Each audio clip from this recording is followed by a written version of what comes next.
სახელითა მამისათა და ძისათა და სულისაწმინდისათა.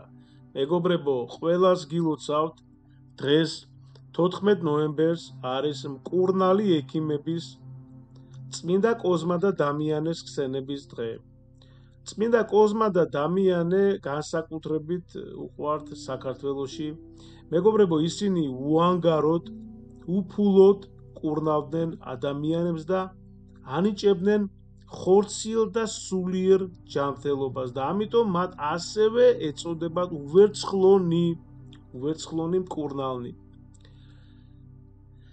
ისინი ლოცვითა და ხელის დადებით კურნავდნენ არა მარტო ადამიანებს, არამედ ცხოველებსაც, ბოროტ სულებს განასხავდნენ ადამიანებისგან და გაწეული დახმარებისთვის არანაირ საზღაურს არ ღებულობდნენ. წმინდა უვერცხლონი კოზმა და დამიანე ღვიძლი ძმები იყვნენ. ისინი ასიაში ცხოვრობდნენ. მათი დედა მართლმორწმუნე ქრისტიანი თეოდოტია ადრე დაქვრივდა. კეთილმსახურები და აღზრდილი ძმები საოცარი ქველმოქმედებით გამოირჩეოდნენ. მოყვასისათვის კიდევ უფრო მეტი სარგებელი რომ მოეტანათ, ისინი მკურნალობის ხელოვნების დაუფლებას შეუდგნენ.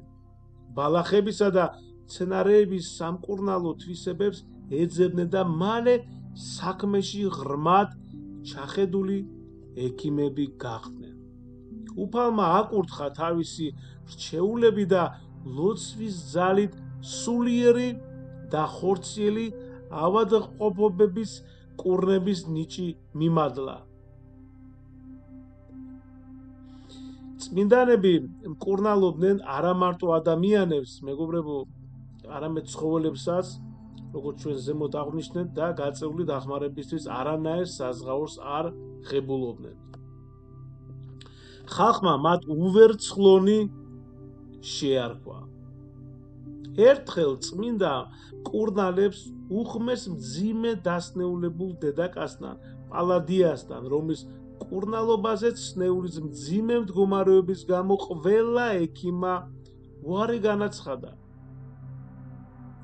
პალადიას სარწმუნოებითა და ნეტარი ძმების მხურვალე ლოცვით უფალმა განკურნა. მადლიერებით აღსავსე ქალი მივიდა დამიანესთან, 3 კვერცხი გაუწოდა და უთხრა: მიიღე ეს მადლი, ეს მცირედი საჩუქარი, ასევე ყოლადწმინდა სამების მამის, ძის და სულიწმინდის სახელით.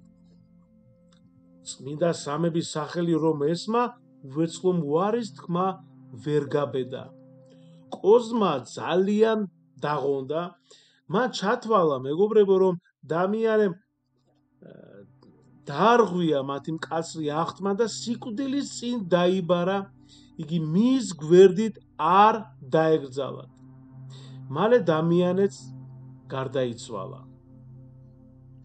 ყველანი გაუგებრობაში აღმოჩნდნენ, ხო და ესე იგი ვერ გადაწყვიტეს სად დაეგრძალა წმინდა მკურნალი.